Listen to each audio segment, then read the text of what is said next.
sends me pictures while I'm working a big gigantic snook. It comes over with a big gigantic snook, and here we are, man. Tell me about that. Oh my God. I tell you, I wish this is the way fishing trips went every day. This is just yesterday. I mean, this is just, this is what, Thursday, so that's Wednesday. This is Wednesday he caught this gigantic snook. Tell me about this. Well, actually, it's today. Oh, what am I thinking? You were this morning. What am I saying?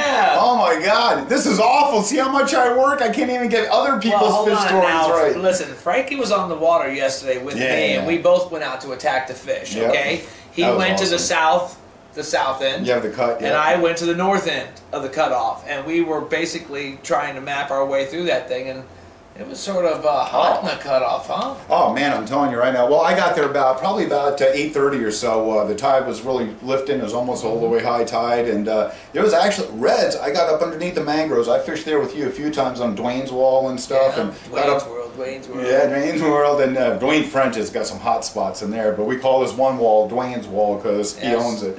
And when it comes to fishing, nobody owns it. That's where I like to think of Dwayne sitting if I think of Dwayne. And catching big fish. Yeah. So I nailed a couple of reds there. I sent Chris a couple of pictures, texted him, and I actually snuck up because Chris is into all the creeks that come into there. You know, these little creeks that enter in. So I'm like, it's high tide, it's summertime. You know, the water's super high right now. So I'm going to take the chance and go into some of these creeks. I'll tell you what a big payoff. A couple of nice reds, got a nice flounder. Tarpon. I mean, if you're looking for tarpon in these creeks, there were some nice tarpon held up everywhere, guys. I mean, even on my trip this morning and yesterday. That's up the Peace River. The Peace River is where I went this morning, but yesterday we were both in the cutoff, and tarpon are everywhere, guys. These tarpon are everywhere from this big to as long as the table here, 5-footers. They're everywhere. They're all over the place, and you just got to get on the water. But I decided to get on the water yesterday at the crack. So I mean, as soon as the crack of light came out, the boat was heading down the canal, heading out. That to me is the best time to go fishing. Oh sure. Yep. I'm an early bird. My boy wakes up here. I wake up at 5 o'clock every morning. Even if there's nothing to do, I'm up and going. So the big fish that feed in the banks, under the mangroves, in the early morning, late evening, that's where they're at. I mean, they're big and they're hunting for food. When your guys are throwing these, how did that get close to you? Wow. What is? How does all these nice lures end up over here? This here? Look here. This is what I'm throwing tonight. Yeah. It's the Daniel Deceiver. Take it out of the package. Take it out of the package. 222T monster. I mean, beautiful black with the it's like a chartreuse. It's got a special inscription on here. Bridget, one bad witch? Bitch. Oh, don't say Frank, right? Yeah. Oh, this is not Frank. So this is a lure for Bridget. Don't tell her. If Bridget lets Frank fish with this, you know what's going to happen. It's going to be like a curse. Oh no way! Actually, she does really nice. She missed a couple of big tarpon. She likes the 202. She's used to using it, and this is the same size, same everything, just a cool color that I'm going to use. But so you're up at Peace River, man. I know you guys are throwing the. You were using the range color. Exactly, back to the 202. 222. You were throwing. I was throwing the 222. All right, the 222T. Yep. 222T. That's the chartreuse body with the black head. That's what you guys are going to be ordering. I'm telling you right now, because lower light this morning, gorgeous. Water's moving. The Peace River's pretty muddy. It's rolling brown. If anybody's been up the Peace River, they know what I'm talking about. It's rolling brown a little bit. But these lures are nice and loud, and they thrust, and you put them in the right spots, and pop, pop, pop.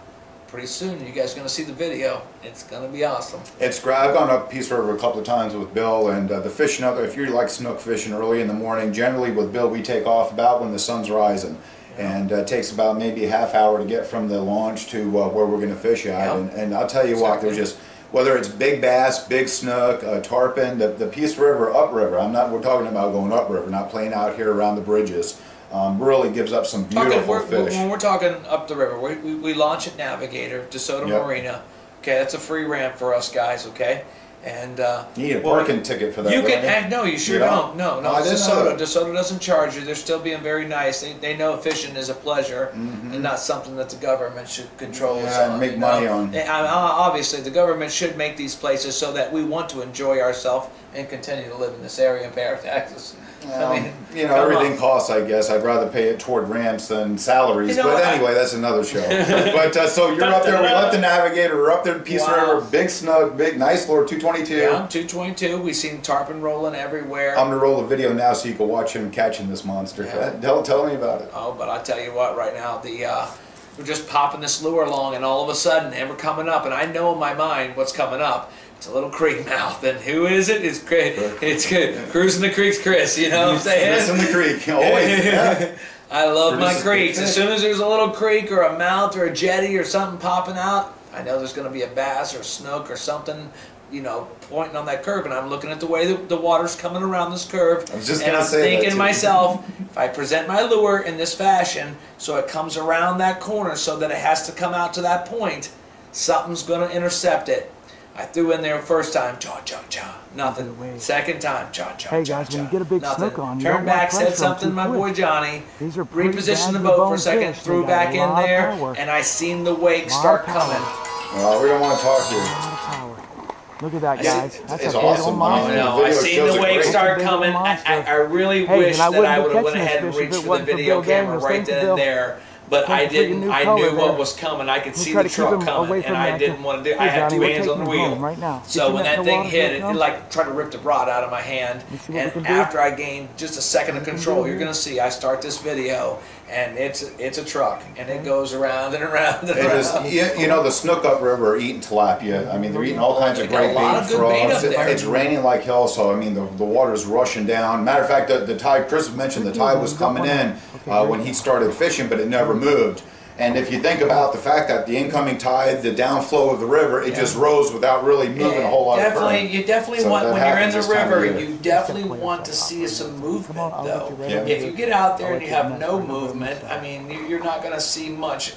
That's when I would stop right then and there and go into some of where I call the heavier movement areas. There's some heavier movement areas in the creek and the Peace River, but take your jig out and get around those wood and just take your jig and mop jig and do like Peace River Pete. Oh my gosh, that dude's raking in some huge bass out there, and I see why. Huge fish. Yeah, I've been watching him on Facebook. Monster. I mean, he just keeps flipping that jig in there, and he's you know, you got to be methodical. And working the deep end of those troughs. I learned from Chris early on, and I did it yesterday, and it worked for me. When I was going into the creeks, you look at the flow of the water, and when the water flows on one side, it cuts a deep cut in, then it flows to the other side. So every opposing corner has a deep trough. And if you fish that trough and if you're using a jig, you let it run down into that trough, your bait, whatever, there's a good chance there's something laying in there waiting for some food. So it does work. It's a great discipline. Natural flow of life, guys. I mean, that's the way these guys feed.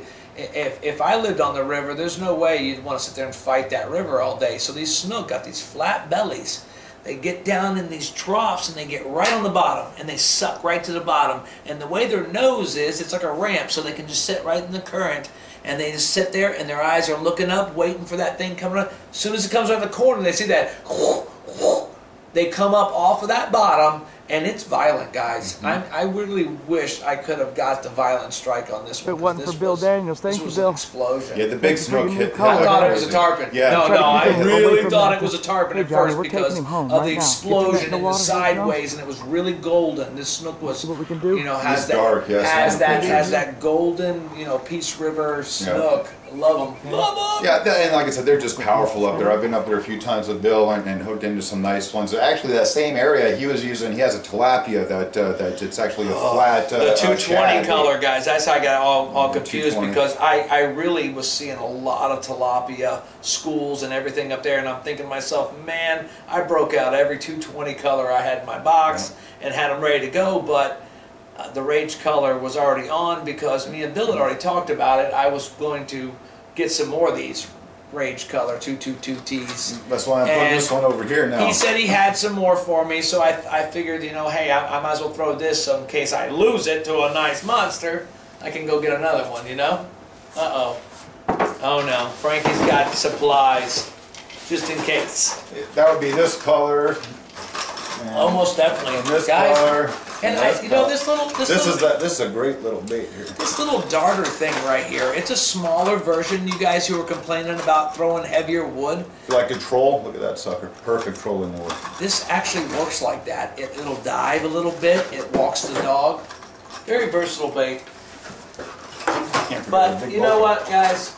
This is what I caught him on this morning. That's right one. there. That's the actual bait that I caught it on, just in the box and ready to go home with you today. But the explosive. Like I've said many times on this program, many times, if you want to go get a wow moment right away, it's the Daniels. And I'm going to tell you this. I've watched all these guys work the propeller torpedo baits like the 202, 206, 222, all that variety of top water that Bill designs. Everybody I've seen that works it effectively, works it powerfully. I'm just saying that I've never seen, now I'll have to admit, I did watch Bridget fish the 202, and I mean big tarpon, and I changed the way I did things because she slowed it down and she just kind of almost slowly take it across. She's doing it like a girl. Well, I don't know if it's like a girl. She's doing it like somebody that catches big tarpon. Oh, so she's getting her mojo on now, so she's just learning how to set the hook and keep them.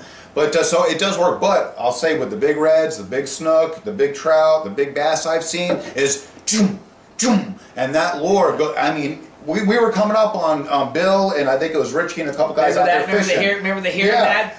And I go, Chris, I think he's got a big fish on. And Chris smiles and goes, no, that's how they work that lure. Yeah. And I mean, and it was loud, and it was making a lot of splashing on the top, and bam, big fish. They work. I was telling Johnny today out on the boat today.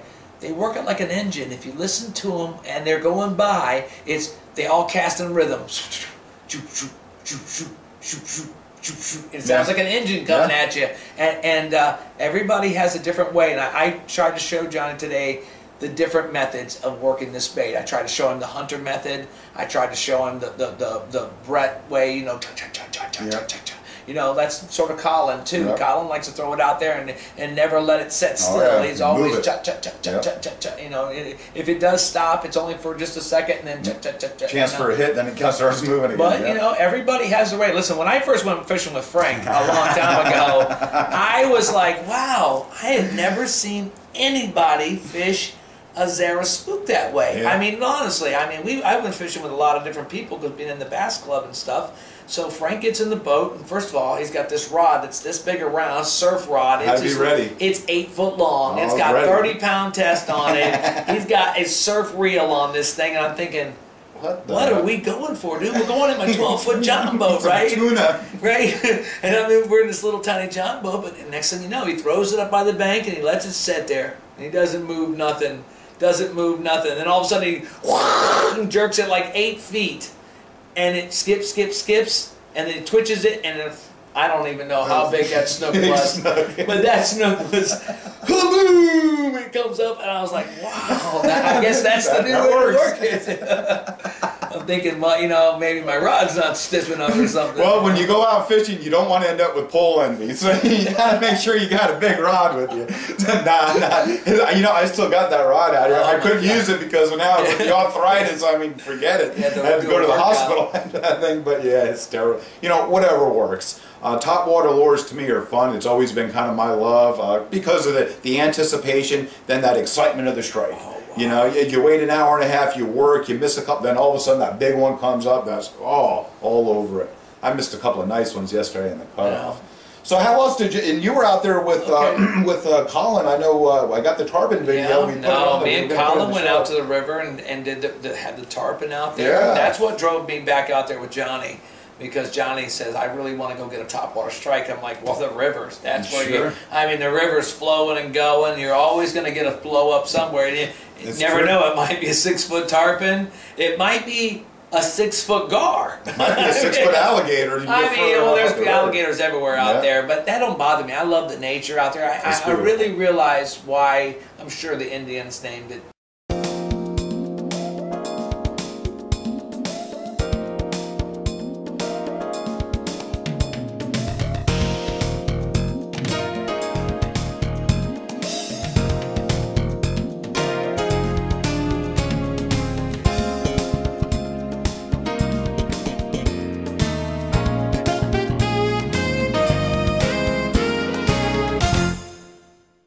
Toting Confederate flag. You mean our family and friends? You know, family and friends. You know what I'm saying? You know, peeps, we know.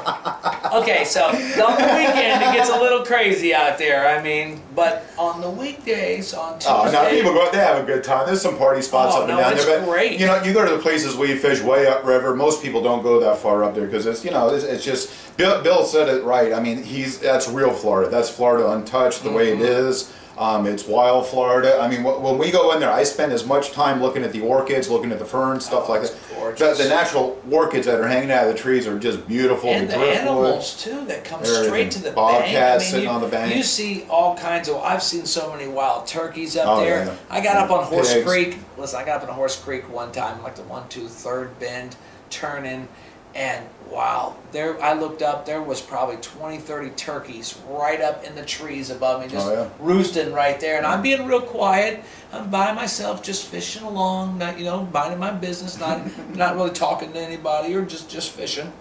And I look up and it's just like, wow, it's just solid wild turkeys. Turkeys, yeah. Wow. It is, it's beautiful. I'm surprised that there's not more chartered boats up there. I mean, if I chartered, I'd be up there. I'd definitely be up there. But then again, you go into DeSoto Marine, there's a lot of guys that charter out of there, so you can get in there and get chartered. That are coming out of that area now. But it is nice to get up there.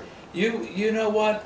As much as the fun is going out there and catching a nice big fish, going up the Peace River on a charter is as much like Frank said, it's eye candy. Your eyes are everywhere. You see the alligators coming off the bank. You see all the wildlife everywhere. The river's just gorgeous, not to mention the scenery of the trees and everything up there. And you got little shadows that creep over the, you know, so you're not like out in the harbor where it is gorgeous in a harbor, but it's sun every 4 corners. You can't get away from it. Up the river, you can go up one wall where you're on under a whole line of old cypress with moss hanging and just oaks hanging off the side. Just gorgeous. You're like, wow, you don't even notice it's hot. Then you come around the corner and you get in the sun, you're like, whoa, it's hot. Oh yeah. Yeah, it is just nice, and that's one of the advantages of holding the camera is while these guys sometimes are fishing and hunting for fish, I'm walking around, looking around and going, wow, look at these beautiful flat ferns. Wow, it's just gorgeous. Got to get up there. Charlotte Harbor itself, it is hot during the day, but we go out in the evenings when Bridget gets off about 4 or so, so we go out in the evenings.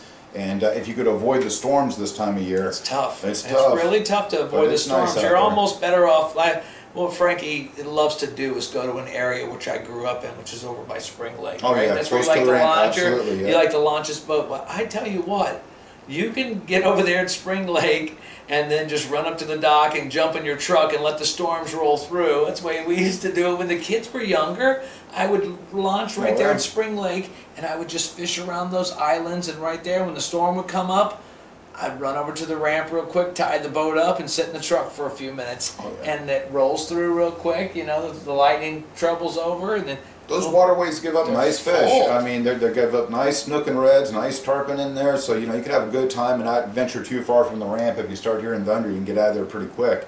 But, you know, even, you know, Port Charlotte Beach, all those canals that run out of there, Lewis Creek, and, you know, they're all really give up nice fish. But there's traffic, so that's kind of a pain in the butt. And whenever you have houses with boats, there's going to have traffic. So weekends, it's a little bit hectic. But any place you go right now, the Mayaca cutoff is giving up nice fish. If you're bold enough to get on the west wall and get cooked during the day, because the west wall, you're just out there hiding in the sun. Oh yeah, it's tough. No place to hide out it's there. Tough in the harbor to hide from the sun. I mean, you really don't have. That's why you need a bimini top or a little beach umbrella that you can put up out there. And in the heat of the day, go ahead and stop. Take a couple of your lady fish, cut them up into smaller pieces, sit under your umbrella and throw them up underneath the shade where the fish are because it's hot. Mm-hmm. So, you know, you'll end up catching some real, like me and Frankie were just discussing, what big redfish that are up these creeks in Charlotte Harbor. Oh my God. These suckers are monsters now. They're like trucks living up there. I was telling Chris, I'm coming into the Mayaca cutoff on the south end. You know, the flats that run the outside there gets pretty shallow. So I brought my trolling motor running around there. So I a little bit of weight. Rocky Creek. That's okay. Yeah, that north where the old north marker is. And I mean, I see this little wake there come up on it.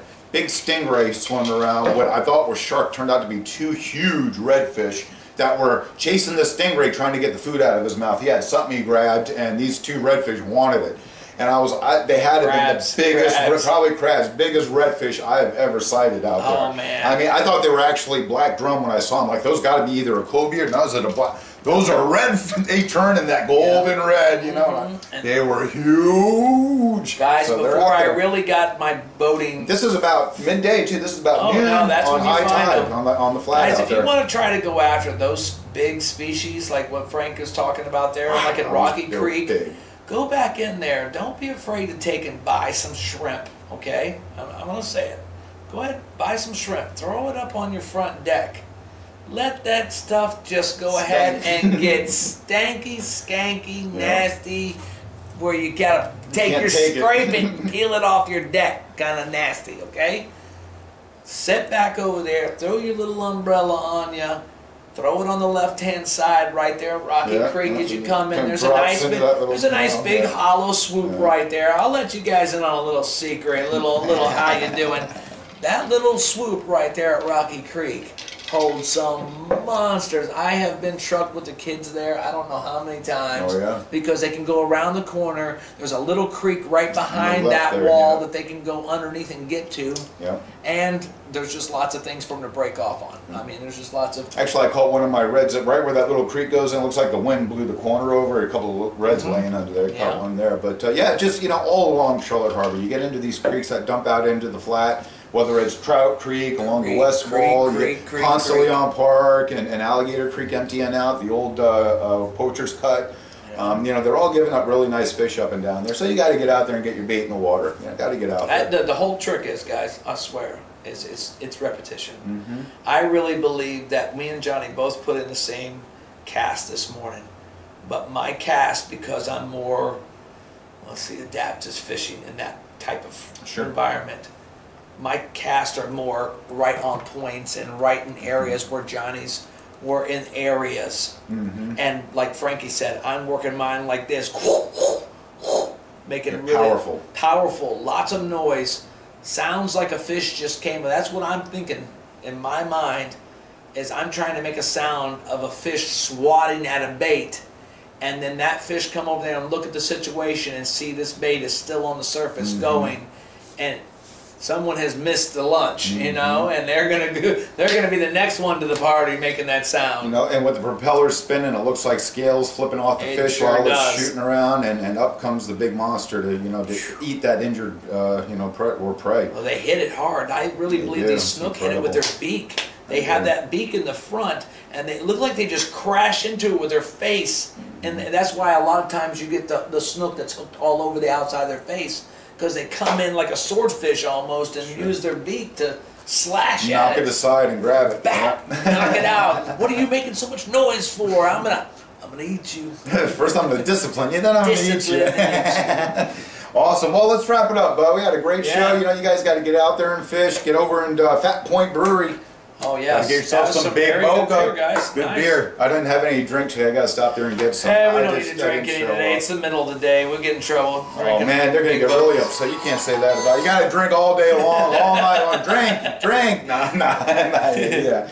But yeah, usually when we go out, we bring a couple, keep them nice and cold. Nothing better on that hot day when you get done fishing than to pop a Fat Point and bam. I should have popped it after we caught that snook, but it's a little early. Yeah, 7 a.m. You have beer and eggs. That's a good hearty breakfast. That'll let you know what's going to happen the rest of the day. Probably stay the boat won't be hitting the boat hook for a while. Right. I'm going out tonight. We're going to be using the 222 Rage. I've got the all black almost with a little chartreuse marking on it. Awesome, guys. I think it's going to be powerful. And hopefully I'll have some great video to share with Mr. Chris. Thank you, sir. Great video. Watch that video, guys. See ya. See ya.